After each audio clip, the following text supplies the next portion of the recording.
Season की शुरुआत में हमें एक आदमी बिल्डिंग पे खड़ा दिखाया जाता है जिसकी आंखें ग्लो कर रही थीं। फिर स्टोरी 5 साल पहले शिफ्ट होती है जहां 3 दोस्त जिन, सैन और 2.5 सोल्जर्स थे जिनको इनका चीफ एक खतरनाक मिशन देता है। कोई जिनको किडनैप करके ले जाता है तो सैन आकर उसको छुड़ाता है। इनकी बातों से पता लगता है कि सैन के दिल में जिन के लिए फीलिंग्स हैं, लेकिन जिन अचानक से गाड़ी रुकवा के सैन को बाहर निकाल देती है और सॉरी बोल के शूट कर देती है। गाड़ी के कुछ आगे जाते ही गाड़ी में ब्लास्ट हो जाता है और ये देख सैन रोने लगता है। सीन्स शिफ्ट होते हैं 5 साल बाद, जहां सैन अब अपने बॉस योंग के साथ प्राइवेट डिटेक्टिव बन चुका है। दोनों एक लड़की के मर्डर केस पे काम शुरू करते हैं। वहीं से जब दोनों घर वापस आते हैं तो वहाँ एक लड़की वुल पहले से बैठी होती है जो कहती है कि वो उन दोनों को जानती है, मगर सैन और योंग उसे नहीं जानते। वुल बताती है कि उसका बॉयफ्रेंड मिन क्राइम्स की रिसर्च पे काम करता है, लेकिन आजकल जब वो घर आता है तो उसके कपड़े खून में रंगे होते हैं, जिस पर एक दिन वुल ने उसका पीछा किया तो पता चला कि वो छुपके एक लड़की से मिलता है जिसकी शक्ल जाहिर नहीं थी, मगर उसके पेंडेंट को देख सैन चौंक जाता है क्योंकि बिल्कुल वैसा ही लॉकेट जिन पहनती थी।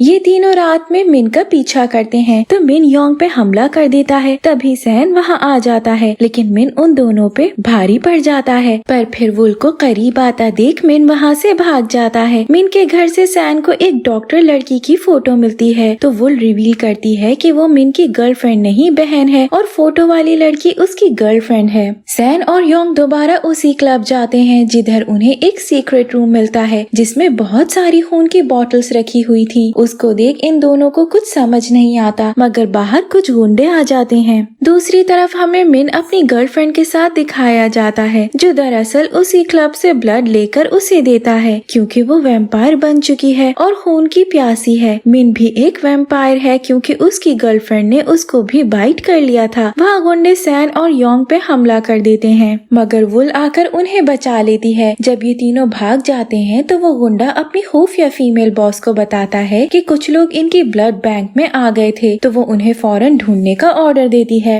वुल, सैन और योंग मिन और उसकी गर्लफ्रेंड की लोकेशन ट्रैक करके वहाँ पहुँच जाते हैं। वहाँ वुल को वही गुंडा पकड़ लेता है। उसको बचाने मिन और गर्लफ्रेंड बाहर आ जाते हैं, पर वो सब धूप की वजह से जलने लगते हैं। पर तभी एक गुंडा वुल को शूट करता है तो सैन बीच में आ जाता है। ये देख मिन सैन को एक इंजेक्शन लगाता है जिससे उसका घाव फौरन भर जाता है क्योंकि अब सैन भी एक वैम्पायर बन चुका था। पर मिन खुद धूप में जल के राख हो जाता है, जिस पर वुल अपने भाई के दुश्मन को ढूंढने की ठान लेती है। अगली सुबह जब सैन उठता है तो उसको अपने अंदर काफी चेंजेस महसूस होती हैं, जिसकी वजह से वो अपना ब्लड टेस्ट करवाता है। वुल अपने भाई का बदला लेने के लिए सैन और योंग के घर रहने आ जाती है और केसेस सॉल्व करने में मदद करने लगती है। एक केस में किसी सियोंग नामी लड़की को अपने ऑफिस में एक लाश मिलती है, मगर फिर वो गायब हो जाती है। बाद में पता लगता है कि वो पार्क नामी ऑफिसर की थी। मतलब अब सियोंग की लाइफ को भी खतरा है। योंग और वुल को डॉक्टर बताता है कि सैन की ब्लड रिपोर्ट बहुत अजीब आई है क्योंकि उसका ब्लड तो दुनिया में एग्जिस्ट ही नहीं करता। सैन एक ड्रंक भिखारी होने की एक्टिंग करता है तो कुछ लोग उसको उठा के एक खुफिया जगह ले जाते हैं जहाँ पार्क और दूसरे लोगों की लाश पड़ी थी, मगर सैन को उधर खून की खुशबू से अजीब एहसास होने लगता है। बाहर निकलते ही उसकी गैंग से टाइट फाइट हो जाती है। उसी दौरान सैन ली को भी मारने लगता है जो होमलेस लोगों के खून लेने का काम करता था। फिर पता लगता है कि पार्क और सियोंग एक दूसरे को पसंद करते थे, जिसकी वजह से पार्क ने सियोंग को बचाने के लिए अपनी कुर्बानी दी। ली अरेस्ट हो जाता है। सैन जेल में ली से बात करने जाता है और जिन की तरह नजर आने वाली लड़की की फोटो दिखा के उसके बारे में पूछता है, जिस पर ली कहता है कि वो लड़की शैतान है। अब हमें एक मॉडल दिखाई जाती है जिसका शावर लेते हुए कत्ल हो गया था। एक ब्लाइंड लड़की सारे डिटेक्टिव्स को कॉल करके बुलाती है, जिसके निर्दोष भाई जैंग ने खुद पे उस मॉडल का कत्ल का इल्जाम ले लिया था। सैन को अपने ब्लड टेस्ट रिजल्ट्स के बारे में पता चलता है तो वो हैरान रह जाता है। डेड मॉडल की फ्रेंड से डिटेक्टिव्स को पता लगता है कि उसकी एक और मॉडल दोस्त थी जो एकदम से ब्लाइंड हो गई। अब ये तीनों जैंग के घर जाते हैं जिधर बहुत सारी पिक्चर्स थी, मगर उनमें से किसी की भी शक्ल नहीं थी। जैंग के कैमरा को ठीक करने भेज दिया जाता है। फिर सब मर्डर वाली जगह जाते हैं जिधर सैन को विजन आता है कि मॉडल का मर्डर किसी औरत ने किया और उसने मारने से पहले खून से वीवी लिखा था। योंग को ऑफिसर पार्क से पता लगता है कि जैंग की कोई बहन नहीं, बस एक ब्लाइंड मॉडल गर्लफ्रेंड है अब उस कैमरा की पिक्चर ये जैंग को दिखाते हैं जिसमें उसी ब्लाइंड लड़की की पिक्चर थी, मगर वो बताता है कि जो लड़की इनके सामने ब्लाइंड बन रही है वो दरअसल यूना है, जिसने जैंग से जबरदस्ती गुनाह कबूल करवाया क्योंकि उसने जैंग की असली ब्लाइंड गर्लफ्रेंड को किडनैप कर रखा है। सैन और योंग को पता लग जाता है कि मॉडल अपने घर में ही कैद है। वो आकर उसको बचा लेते हैं, मगर यूना बाहर आके वुल को कहती है कि वो उसके भाई मिन को जानती थी। फिर रफू चक्कर हो जाती है। सैन के पास यूना की कॉल आती है जो उसको लॉबी की सीसीटीवी फुटेज चेक करने का कहती है। जब सैन ऐसा करता है तो उसे उसमें दूर खड़ी जिन दिखती है। वो दोबारा चौंक जाता है क्योंकि इसका मतलब जिन ही छुप के डिटेक्टिव्स की मदद कर रही है। सैन जेल में ली से यूना की जानकारी लेने आता है, मगर ली यूना को राक्षस बोल के उससे दूर रहने का कहता है और बोलता है कि अभी तो सैन धूप में बाहर निकल जाता है, मगर आगे उसको सब पता लग जाएगा। डिटेक्टिव्स के पास अब एक एक्ट्रेस सियोल का केस आता है जिसको कोई छुप के खूनी तोहफे भेज रहा है। सैन को विजन आती है कि सियोल पे एक लकड़ी का तख्ता गिर रहा है। असल में भी ऐसे होने लगता है, पर सैन सियोल को मौके पे बचा लेता है। फिर शूटिंग के दौरान कोई सियोल की कार में बॉम्ब लगा देता है, पर सैन की वजह से वो यहाँ भी बच जाती है। मगर बॉम्ब लगाने वाले से ये बात फाश हो जाती है कि ये सब सियोल की अपनी बहन चाय की जेलसी में करवा रही है। योंग वुल को बताता है कि वो अपने पुराने स्कूल मीटअप में जा रहा है जहाँ 20 साल बाद सारे दोस्तों की मुलाकात होगी। अपनी एक दोस्त एंजेलिना का बताते हुए योंग इमोशनल होकर बाहर आ जाता है। सैन से योंग को पता चलता है कि वो एंजेलिना को पसंद करता था, मगर एंजेलिना ने स्कूल की छत से कूद के सुसाइड कर ली। योंग सैन और वुल को भी साथ मीटअप में ले जाता है, पर उसे वहाँ एंजेलिना की कमी महसूस हो रही थी। एंजेलिना की एक दोस्त किम के मुताबिक उसका कत्ल हुआ था, मगर जब वुल सबसे उसका पूछती है तो सब बात टाल देते हैं। रात में सब एक कार्ड्स गेम खेलने लगते हैं, जिस बीच योंग के पास कार्ड 3 आता है, जिसको देख वो उठ के बाहर चला जाता है क्योंकि 20 साल पहले एंजेलिना की बॉडी के पास भी वही कार्ड था। योंग सैन को बताता है कि सबने उस कार्ड को देख कार्ड के मालिक पे शक किया था, मगर योंग एंजेलिना को कैसे मार सकता था क्योंकि सैन अब एक वैम्पायर बन चुका है, तो उसकी सोचने समझने की ताकत बढ़ चुकी है। वो छत पे जाता है और एक विजन से उसको सब पता लग जाता है कि उस दिन सारे फ्रेंड्स के पास कार्ड 3 था जो जानबूझ के टीचर और एक दूसरी लड़की ने रखा था। डेर दे के जब उस लड़की ने एंजेलिना को छत पे भेजा तो वहाँ से उस लड़की और टीचर ने एंजेलिना को धक्का दे दिया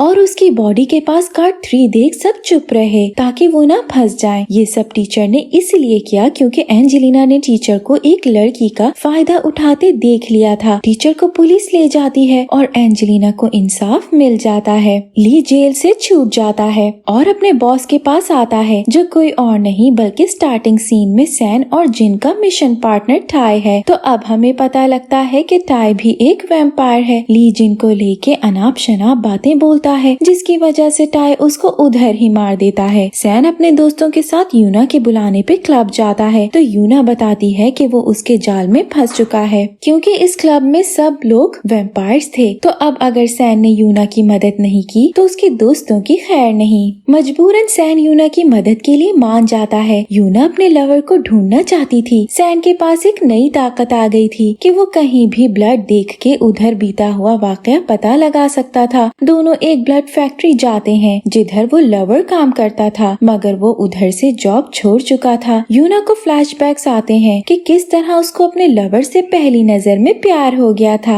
मगर उस पे यूना की दोस्त की भी नजर थी, लेकिन उस लड़के ने यूना को चुना। यूना अपनी बर्थडे वाले दिन अपनी फैमिली के साथ उस लड़के का वेट कर रही थी, पर जब वो वहाँ पहुँचा तो सब मर चुके थे। बस यूना आखिरी सांसें ले रही थी और उसकी गर्दन पे वैम्पायर बाइट भी थी। ये देख उसके लवर ने उसे दुनिया से बचाने के लिए 10 साल अपने पास कैद रखा, मगर एक दिन यूना ने किसी को मार दिया तो उसका लवर तंग आकर उसको छोड़ गया था। यूना और सैन किसी तरह उस तक पहुँच जाते हैं जो अब काफी बूढ़ा हो चुका था और यूना की वही दोस्त उसकी पत्नी थी। यूना गुस्से में अपनी दोस्त को मार देती है, जिस पर उसका लवर उसे बचाने पर अफसोस करता उसे खत्म करने के लिए शार्प लाइट ऑन कर देता है। यूना जलने लगती है, मगर सैन उस पे अपनी जैकेट डाल देता है। फिर क्लब आकर खून के भूखे वैम्पायर से अपने दोस्तों को बचाता है जो अब तक वैम्पायर्स की हकीकत जान चुके थे। दूसरी तरफ हमें जिन और टाई साथ बैठे दिखाए जाते हैं। जिन किसी बात पे टाई से उखड़ी उखड़ी रहती है। जब टाई टाई से बताता है कि सैन जिंदा है तो जिन हैरान हो जाती है। टाई ये बात जानता है कि जिन सैन को पसंद करती थी, मगर फिर भी टाई जिन को धमकी देता है कि अगर वो सैन के आसपास भटकी तो वो सैन को मार देगा, जिस पर जिन सैन से दूर रहने पर मजबूर हो जाती है।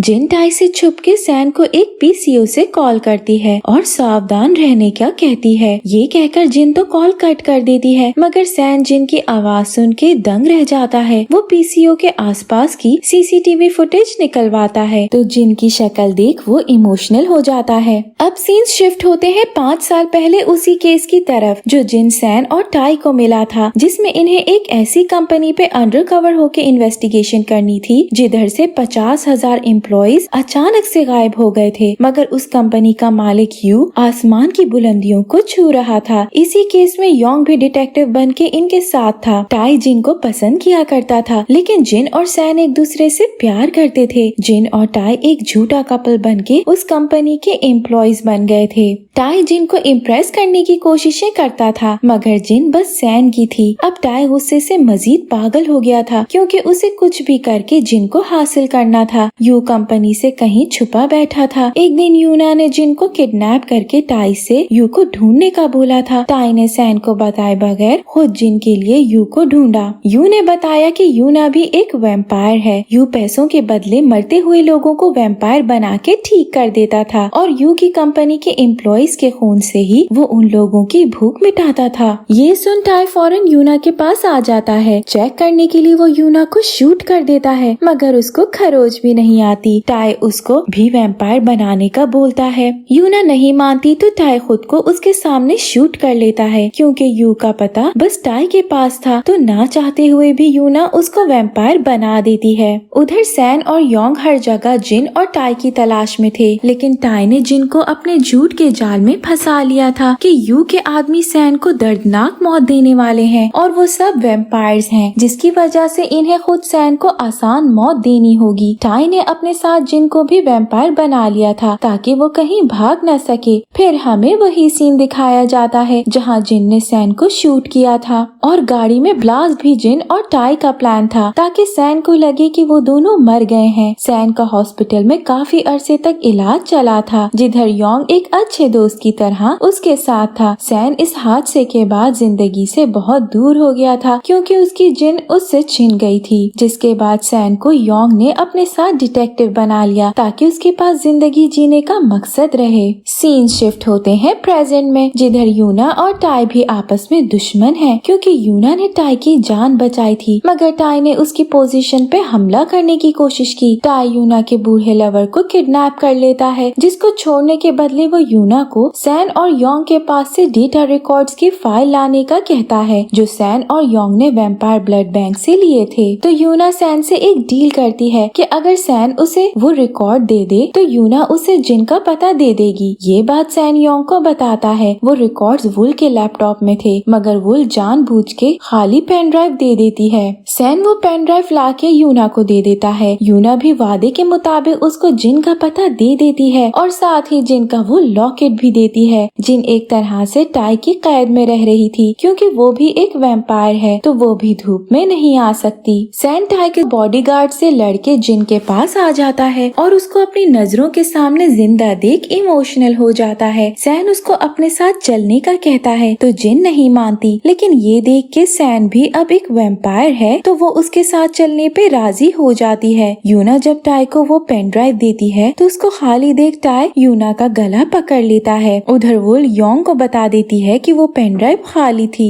क्योंकि वो यूना से अपने भाई मिन के बारे में पूछना चाहती थी। योंग परेशान होकर फौरन सैन के पास आता है, मगर खुद टाई के हाथ लग जाता है, क्योंकि सैन जिन को लेके वहाँ से निकल चुका था। सैन जिन को चादर से कवर करके एक सुनसान खंडर ले जाता है। सैन को धूप में जाता देख जिन चौंक जाती है। तब सैन बताता है कि मिन अपनी गर्लफ्रेंड को कैद में नहीं रखना चाहता था, तभी वो एक एक्सपेरिमेंट कर रहा था जिससे वैम्पायर्स बनने के बाद भी धूप का असर न हो, और मरने से पहले मिन ने वही इंजेक्शन सैन को लगा दिया था। टाई योंग पे सैन की लोकेशन पूछने के लिए टॉर्चर करने लगता है, मगर उसकी लोकेशन योंग खुद नहीं जानता था। किसी तरह टाई के गुंडे जिन और सैन के पास आ जाते हैं, मगर वो दोनों उनसे डर के भाग जाते हैं। यूना वुल के पास वही डेटा लेने आती जाती है। वुल के पूछने पे यूना उसे बता देती है कि मिन की गर्लफ्रेंड को भी यू ने कंपनी के फायदे के लालच में वैम्पायर बना दिया था। मिन उसका ख्याल रखता था, लेकिन उसके काटने से खुद भी एक वैम्पायर मिन तब्दील हो गया था।